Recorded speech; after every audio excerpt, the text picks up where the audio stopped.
কেন নাটক করি? কেন নাটক? এই প্রশ্নের তিনটি দৃষ্টিকোণ রয়েছে। এক, শিল্প মাধ্যম হিসেবে কেন নাটক। দুই, আমি কেন নাটক করি। তিন, দর্শক কেন নাটক দেখেন। শুরুতেই মৌলিক এই জিজ্ঞাসাগুলো নিরসন করে অন্যান্য আলোচনা যেতে চাই। প্রাচীন ভারতীয় শাস্ত্র মতে দেবরাজ ইন্দ্র সৃষ্টির দেবতা ব্রহ্মাকে অনুরোধ করেছিলেন সকল শিল্প থেকে আহরণ করে একটি তিলোত্তমা শিল্প রচনা, যে শিল্প চর্চায় দেবতা, দানব ও মানব সকলের অধিকার থাকবে। ব্রহ্মা 4 বেদ থেকে উপাদান সংগ্রহ করে রচনা করলেন পঞ্চম বেদ, নাট্যবেদ। নৃত্য, গীত, বাদ্য, অভিনয়ের সংমিশ্রণে তৈরি হলো যাকে আমরা দৃশ্য কাব্য হিসেবে অভিহিত করে থাকি।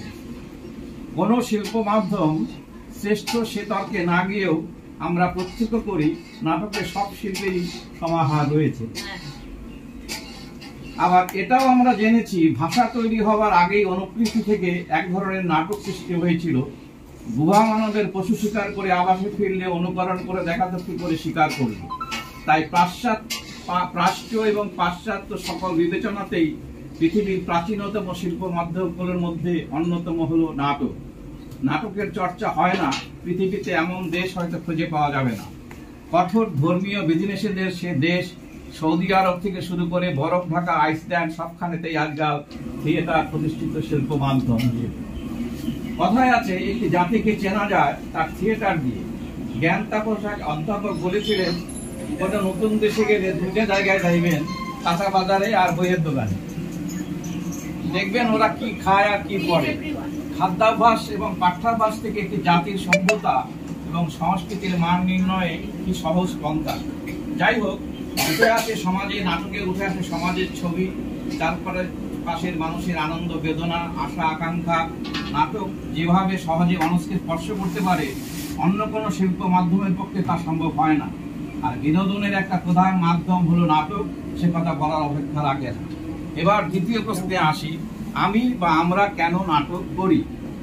সবার কথা জানি না, তবে আমি নাটক করি প্রধানত আমার নিজের জন্য। নাটক করি আমি আনন্দ পাই। একটা সামাজিক দায়বোধ থেকে আমি নাটক করি। যেহেতু আমি নিজেকে সমাজের একজন সচেতন ও দায়িত্ববান মানুষ মনে করি, তাই নাটকের মধ্য দিয়ে আমি কিছুটা হলেও কর্তব্য পালন করি। নাটকের মাধ্যমে সমাজ বদল করা যায় না, তবে সমাজকে সচেতন করা যায় নাটককে হাতিয়ার হিসেবে ব্যবহার করে। আমি বিশ্বাস করি আমরা সকলেই নিজ নিজ ক্ষেত্রে কাজ করি মানুষের কল্যাণে, দেশের স্বার্থে। আমি যা বলতে চাই বা বিশ্বাস করি তা প্রকাশ মাধ্যম হিসেবে নাটক ও চলচ্চিত্রকে বেছে নিয়েছি। গত প্রায় 6 দশক ধরে সচেতনভাবে নাটকের সাথে জড়িত থাকার ফলে নাটক ও চলচ্চিত্র এখন আমার জীবনের অংশ হয়ে গেছে। নাটকবিহীন জীবন এখন কল্পনা করতে পারি না। নাটকের কারণেই অনেক মানুষের ভালোবাসা পেয়েছি, সম্মান পেয়েছি, পুরস্কারের স্বীকৃতি ভাগ্যে জুটেছে। নাটকে অর্থ লাভ হয়নি, কিন্তু তার জন্য কোনো খেদ নেই। নাটক থেকে যে তৃপ্তি লাভ করেছি তার কোনো অর্থমূল্য হয় না।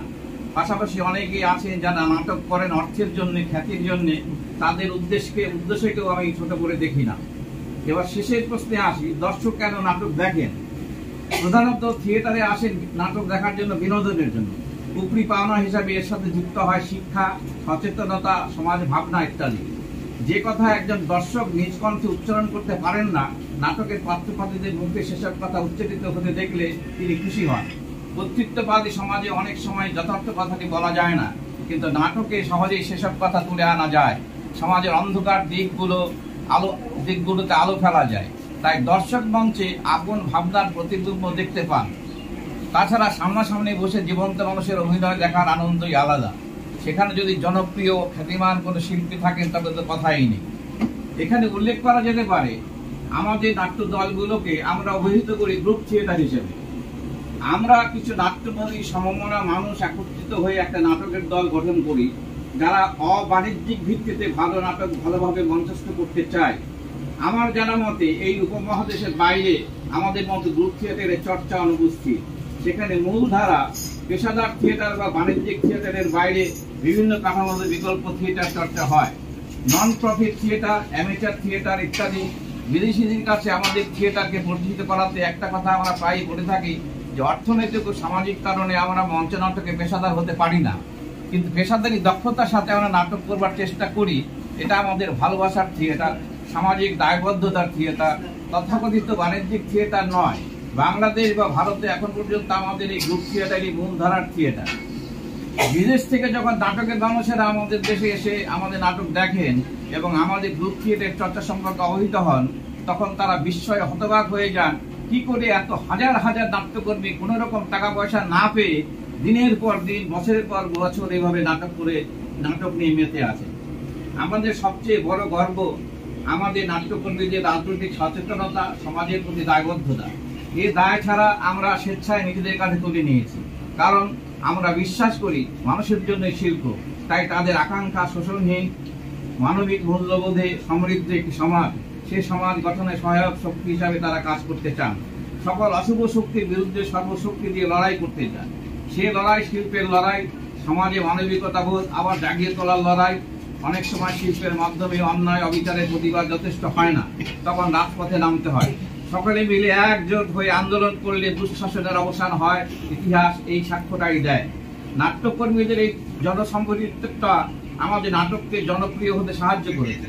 সকল শিল্পের মূলে রয়েছে মানুষ। এই জীবনবোধ আমাদের সংস্কৃতি কর্মীদের মধ্যে কাজ করে। নাটকের মধ্যে তা আরো বেশি, কারণ জনগণের কাছ থেকে দূরে বসে একাকে হয়তো কাব্যচর্চা করা যায়, ছবি আঁকা যায়, কিন্তু নাটক করা যায় না। নাটক একদিকে যেমন একটি যৌথ শিল্প, অন্যদিকে জীবন্ত মানুষের সামনে অভিনীত হবার লক্ষ্যে একটি সৃষ্টিশীল শিল্প। বেশিরভাগ নাটক রচিত হয় সমকালে সমসাময়িক মানুষের সামনে অভিনীত হবার জন্য। সে কারণে আমাদের দেশের বেশিরভাগ মৌলিক নাটক আমাদের সমসাময়িক জীবনের হাসি, কান্না, আকাঙ্ক্ষা, বঞ্চনা, গৌরব, হতাশার কথা বলে। সমাজের অন্ধকার দিকে আমরা আলো ফেলি, বারবার এই আশায় যে দর্শক আবার নতুন করে বিষয়গুলো নিয়ে ভাববেন, প্রতিবিধানের পথ খুঁজে পাবেন। সমস্যার সমাধান দেওয়া নাটকের কাজ নয়, সমাধান দর্শক নিজেরাই খুঁজে বের করবেন। আমরা কেবল ইঙ্গিত দিতে পারি মাত্র। দর্শকের কল্পনা শক্তির উপর আমরা ভরসা করি। সবসময় খেয়াল রাখতে হয় নাটক যেন রাজনৈতিক বক্তৃতা বা সামাজিক নীতিকথা না হয়ে ওঠে। বক্তব্যকে শিল্পসম্মতভাবে উপস্থাপনা করাই কুশীলব এবং নাটকের দায়িত্ব। নাটকের ক্ষেত্রে পৃথিবীর সবচেয়ে বৃহৎ সংগঠন ইন্টারন্যাশনাল থিয়েটার ইনস্টিটিউট (ITA) 1948 সালে ইউনেস্কোর উদ্যোগে পৃথিবীর বিভিন্ন দেশে নাট্যকর্মীদের মধ্যে জ্ঞান ও অভিজ্ঞতা বিনিময়ের মাধ্যমে বিশ্ব শান্তি নিশ্চিত করার লক্ষ্য নিয়ে ITA প্রতিষ্ঠিত হয়। 12টি দেশ মিলে যে সংগঠন প্রতিষ্ঠা করেছিল, তার কর্মকাণ্ড এখন 100টিরও বেশি দেশে বিস্তৃত হয়ে গেছে।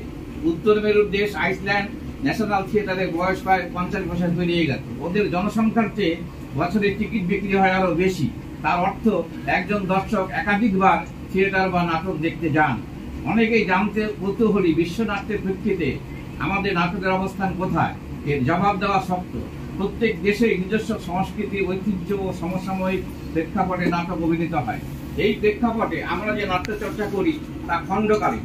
পুরো সময়টা আমরা মঞ্চে নাটকে দিতে পারি না, কারণ এর থেকে জীবিকা নির্বাহ হয় না। তবে আমরা যদি সর্বখানিক নাট্যকর্মী হতে পারতাম, তবে হয়তো নাটকের মান আরো অনেক বেশি উন্নত হতো। আমাদের থিয়েটারে এখন প্রধান সংকট দুটি। এক হচ্ছে দর্শক স্বল্পতা, দুই মানসম্পন্ন প্রযোজনার স্বল্পতা। মঞ্চ নাটকের ক্ষেত্রে সরকারি পৃষ্ঠপোষকতা আমাদের দেশে অনলেখ্য। আমাদের প্রকৃত পৃষ্ঠপোষক হচ্ছে দর্শক। নবনাট্য চর্চার যে বড় অর্জন ছিল দর্শক সৃষ্টি, তা এখন আমরা নানা কারণে হারাতে বসেছি। তার কারণ এখন নিখরচায় টেলিভিশন, ইউটিউব বা ওয়েব ভিত্তিক কন্টেন্ট থেকে যখন যেভাবে ইচ্ছা বিকল্প বিনোদনের দ্বার উন্মুক্ত। পৃষ্ঠপোষকদের দৃষ্টিকোণ থেকে যদি বিবেচনা করি, তবে দেখব পুঁজিবাদী সমাজে নিজস্ব প্রচার বা লাভ ছাড়া কেউ বিনিয়োগে উৎসাহী নয়। খেলার মাঠে পৃষ্ঠপোষকতা করলে প্রচুর প্রচার অর্থ পাওয়া যায়, কিন্তু নাটকের দর্শক ফিরিতে বলে পৃষ্ঠপোষকরা আগ্রহী হন না। অর্থই যে কেবল আমাদের থিয়েটারকে বাঁচাতে পারবে, এই কথা আমি বিশ্বাস করি না। এই মুহূর্তে যান্ত্রিক সভ্যতা এবং মানব সভ্যতা মুখোমুখি অবস্থানে দাঁড়িয়ে আছে। আমাদের ঐতিহ্যের পথ ধরে অর্থকে প্রাধান্য না দিয়ে মানবিক জায়গা থেকে আমরা নিশ্চয়ই থিয়েটারকে অনন্য শিল্প মাধ্যম হিসেবে টিকিয়ে রাখতে পারি, বিশ্বে একটা অনন্য উদাহরণ সৃষ্টি করতে পারি। এমন দিনের কল্পনা কি আমরা করতে পারি না, যখন প্রতিটি প্রতিভাবান নাট্যদল বা নাট্যজন ভাববেন মঞ্চে নাটক না করলে আমার শিল্পী জীবন অসম্পূর্ণ। প্রতিটি দর্শক ভাববেন মঞ্চে নতুন নাটক না দেখলে আমার চিন্তার খোরাক জুটবে না, আমার সন্তানের রুচিবোধ তৈরি হবে না। সকল হতাশাকে ঝেড়ে ফেলে যদি আমরা সত্যনিষ্ঠ হয়ে শক্ত পায়ে দাঁড়িয়ে থাকতে পারি, তবে নিশ্চয়ই সংকট কেটে যাবে। তার জন্য প্রয়োজন ভালো নাটক ভালোভাবে করা এবং এর বিকল্প নেই, এর কোনো বিকল্প নেই। পরিশেষে যেটা বলবো সেটা হলো, একজন নাট্যশিল্পী রূপে নিজেকে আমরা 10টি প্রশ্ন করুন আসে। এক, আপনি কি সত্যি অন্তর থেকে সততার সাথে নাটককে ভালোবাসেন নাকি ভালোবাসার ভান করেন? 2, আপনি কি আমিত্ব থেকে বেরিয়ে সমস্ত ইগো ছেড়ে সততার সাথে আমরা হয়ে উঠতে পেরেছেন? আপনি কি নাটকের জন্য সময়ানুবর্তিতা ও শৃঙ্খলাবোধ সম্পূর্ণভাবে মেনে চলেন নাকি প্রতিদিন দেরি করে আসার জন্য কোনো অজুহাত খাড়া করেন? আপনার গ্রুপে কি আপনার কথাই শেষ কথা? আপনার গ্রুপে কি আপনার কথাই শেষ কথা নাকি গণতান্ত্রিকভাবে সব সদস্যের মতামতের ভিত্তিতে সিদ্ধান্ত গ্রহণ করেন? আপনি কি আপনার গ্রুপ সদস্যদের মধ্য থেকে অন্য কোনো সদস্যকে নাট্য পরিচালনা করবার সুযোগ দিয়েছেন? আপনি কি নাটক একটি সামাজিক দায়বদ্ধতা, এই আদর্শ মেনে ভালো মানের নাটক প্রযোজনার জন্য আরো বেশি সময়, আরো বেশি পরিশ্রম, আরো বেশি নিষ্ঠা এবং অনুশীলন করার মানসিকতা নিয়ে নাটক করতে আসেন এবং নাটকের জন্য সংসার খরচা থেকে সাধ্য মতো কিছু টাকা বাঁচিয়ে নাটককে বাঁচিয়ে রাখতে চান? আপনি কি মনে করেন আপনার সৃজনশীলতার দক্ষতা চূড়ান্ত পর্যায়ে পৌঁছে গেছে নাকি এখনো ছোট বড় সবার কাছ থেকে প্রতিদিন কিছু শিখতে চান? আপনি কি নিজের ভুল সম্পর্কে আত্মবিশ্লেষণ করেন নাকি অন্যের ভুল ধরিয়ে দিতে সাহস ও সততার সাথে গঠনমূলক আলোচনা করেন? আপনার সাথে দুর্ব্যবহার করা ব্যক্তিকে আপনি কি ক্ষমাশীল দৃষ্টিভঙ্গিতে সর্বদা তাকে ক্ষমা করে দেন নাকি আপনিও তার সাথে একই রকম ব্যবহার করেন অথবা তাকে এড়িয়ে চলেন? আপনি কি নিজের দলের মধ্যে সীমাবদ্ধ থাকতে চান নাকি অন্যান্য দলের সাথে একসাথে পথ চলতে চান? তাই আমাদের সকল নাট্যশিল্পীকে আমিত্বের কালো ছাতার নিচ থেকে বের হয়ে বৃহত্তর পরিসরে আকাশের মতো বড় ছাতার নিচে আলোর পাখি হয়ে ইচ্ছে দানা মেলতে হবে। তবেই আমরা একজন নাট্যশিল্পী রূপে গর্ববোধ করতে পারবো। তারপরে ভালো থাকবেন, সুস্থ থাকবেন। সবাইকে রক্তিম অভিনন্দন, ভালোবাসা এবং নমস্কার।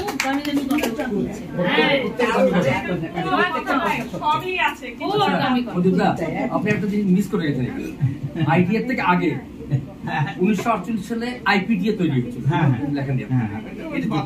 ইন্ডিয়ান টুলস, এটা বর্ডার সাহানি, হাবিব তানভীর, সফদার হাসমি, এটা কিন্তু